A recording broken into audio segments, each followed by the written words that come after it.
Donc on a pensé que c'était nécessaire d'écouter Bertrand Badi, de faire le point, pour que ce soit une aide à notre réflexion collective. Donc sans plus tarder, je ne vais pas faire de discours. À vous la parole. Moi, c'est une année qui m'a beaucoup touché. Elle a démarré, l'année civile en tous les cas, avec le printemps arabe, avec aussi, rappelez-vous, de la crise ivoirienne.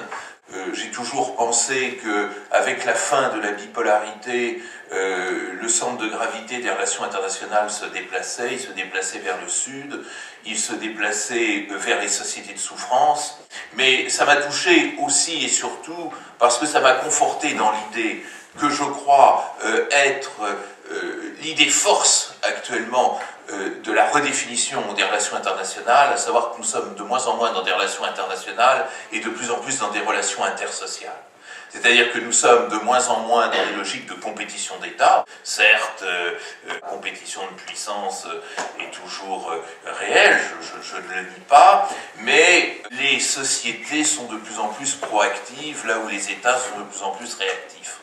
Alors ça paraît une formule pompeuse, dite comme ça, mais je vous prie de trouver derrière cette formule quelque chose qui est absolument fondamental, découvrir à quel point le jeu social détermine de plus en plus les relations mondiales. Vous voyez, je dis même plus les relations internationales, les relations mondiales.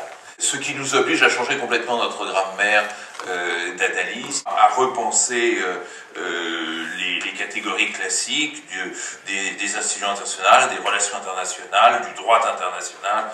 Finalement, et pour continuer dans la mise en ordre des fondamentaux, c'est une manière de redécouvrir le problème de la mondialisation. Moi, je ne vous cache pas que je suis irrité d'entendre parler de démondialisation, parce que je pense que ça ne veut rien dire, parce que par ailleurs, je crois que ça installe une confusion entre la mondialisation comme processus, qui est un phénomène irréversible, qui est lié intimement à la transformation des techniques de communication, au progrès fulgurant de la communication simultanée, à une interdépendance croissante. C'est-à-dire que nous sommes dans un monde où tout le monde dépend de tout le monde.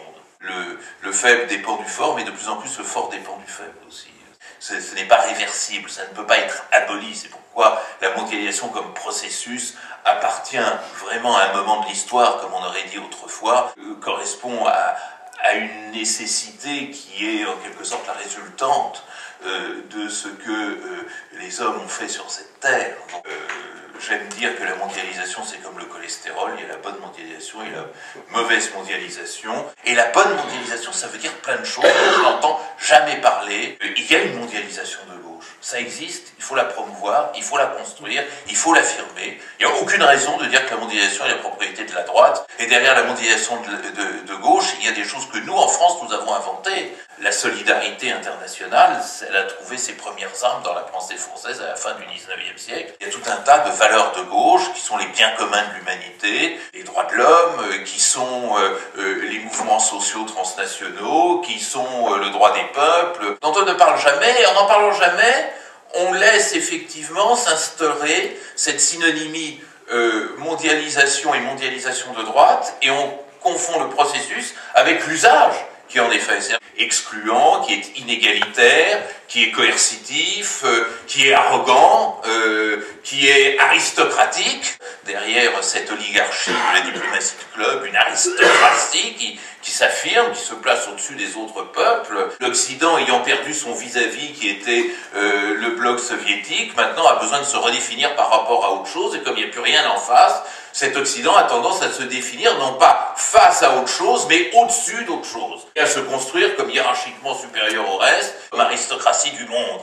Et ça aboutit à une confiscation, une captation de la mondialisation par une petite oligarchie, d'autant plus préoccupante que dans la séquence historique actuelle, l'Occident est presque totalement gouverné par la droite. Une autre confusion dans l'esprit, Occident égale gouvernement de droite, donc Occident égale droite, mondialisation promue par l'Occident égale mondialisation tout court, et donc la mondialisation ne peut être que conservatrice, ultralibérale et de droite, quoi. Tout ça, il faut casser ça, au lieu de dire démondialisation qui veut rien dire. Non, la mondialisation, c'est une invention positive dans l'histoire de l'humanité. C'est la gauche qui a porté les valeurs mondialistes bien avant la droite. Hein. Si vous tapez sur, je sais pas, sur Google pour faire moderne, mondialisation de gauche, on vous répondra on ne connaît rien dans cette entrée. Enfin, et ça c'est catastrophique. Alors, il y a quand même des mouvements transnationaux qui portent cela, c'est l'altermondialisme. Et cet altermondialisme ne vit pas au rythme des combats politiques. Où est l'altermondialisme dans le débat préélectoral français? Cette année a marqué, je dirais, 3 grandes révolutions avec un petit R, grand bouleversement. Le premier, c'est quand même effectivement ce printemps arabe. Pour la première fois dans notre époque contemporaine, ce sont les sociétés qui ont pris l'initiative. Ces révolutions arabes ont été les premières révolutions finalement post-léninistes, sans organisation, sans leader, sans idéologie et sans programme au sens programme gouvernemental. Je ne dis pas sans valeur, je ne dis pas sans thématique, hein, bien au contraire, hein, mais sans programme, c'est-à-dire sans véritablement promouvoir un modèle alternatif de gouvernement. C'est-à-dire que ce sont des mouvements qui partent des sociétés qui n'ont pas de médiation politique. Ça a été en même temps leur force, pourvu que ça ne devienne pas leur faiblesse. Ça a été leur force, qu'est-ce que ça veut dire? Ça veut dire d'abord que ça a laissé toutes les strates du politique complètement surprises et inertes. D'abord les classes politiques locales qui ont été complètement déstabilisées, complètement dans l'incompréhension de ce qui s'est passé, les strates régionales, c'est-à-dire l'incapacité de ce club de dictateurs qui organise le monde arabe de pouvoir en quelque sorte réagir de façon cohérente, et puis ça a frappé de stupeur également le système international dans son entier qui a mis beaucoup de temps à comprendre et à prendre la mesure de ce phénomène. Derrière cette mobilisation sociale, il y a, je crois, un vecteur que je tiens véritablement comme organisateur de notre espace mondial contemporain, qui est l'humiliation.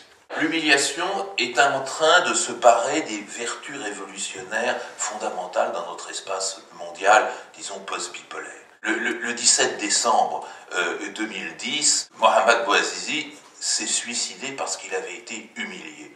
Et la thématique que l'on retrouve de la manière la plus dense dans tous les slogans qui ont irrigué la révolution du jasmin, mais aussi le mouvement sur la place Tahrir, mais actuellement aussi en Syrie, mais également au Yémen, mais également au Bahreïn, dont personne ne parle parce que ça n'arrange personne, n'est-ce pas? C'est toujours la même chose, karama, c'est-à-dire dignité. Certains, moi, m'objectent, c'est du verbiage, c'est des mots, etc. Non, c'est l'expression, justement, de la réalité sociale de l'état pur. Le grand effet de ce que j'appelais tout à l'heure cette domination inégalitaire, cette domination par en haut, cette arrogance structurelle et systématisée, cet ordre international qui s'est construit peu à peu sur les débris de la bipolarité et qui était fondamentalement raciste. On refusait de le voir parce que ça fait mal de dire ça, parce que ça gêne. Mais la diplomatie mondiale est fondamentalement une diplomatie raciste pour laquelle un homme ne vaut pas un autre homme. Et surtout, un mort ne vaut pas un autre mort. Regardez l'échange de prisonniers qui a eu lieu récemment. Tout le monde connaît intimement le prisonnier israélien, on voit son papa, on voit sa maman, on sait tout de son histoire, on a compté les jours de sa détention, il y a sa photo partout. Et les 10 000 prisonniers palestiniens, eux, sont totalement anonymes. Ils n'ont pas de nom, ils n'ont pas de mère, ils n'ont pas de père, ils n'ont pas de femme, ils n'ont pas d'enfants, ils n'ont pas de bras, ils n'ont pas de jambes, ils n'ont pas de cœur, ils n'ont pas de souffrance, ils n'ont pas de larmes. Comment voulez-vous que ceux sur lesquels s'exerce cette arrogance structurelle, hein, parce que je parle vraiment de la domination dans ce qu'elle a de plus fort et de plus intime, ceux qui sont les victimes de cette arrogance structurelle, comment voulez-vous qu'ils ne se révoltent pas. Comment voulez-vous qu'ils ne s'en rendent pas compte? Time to play the game.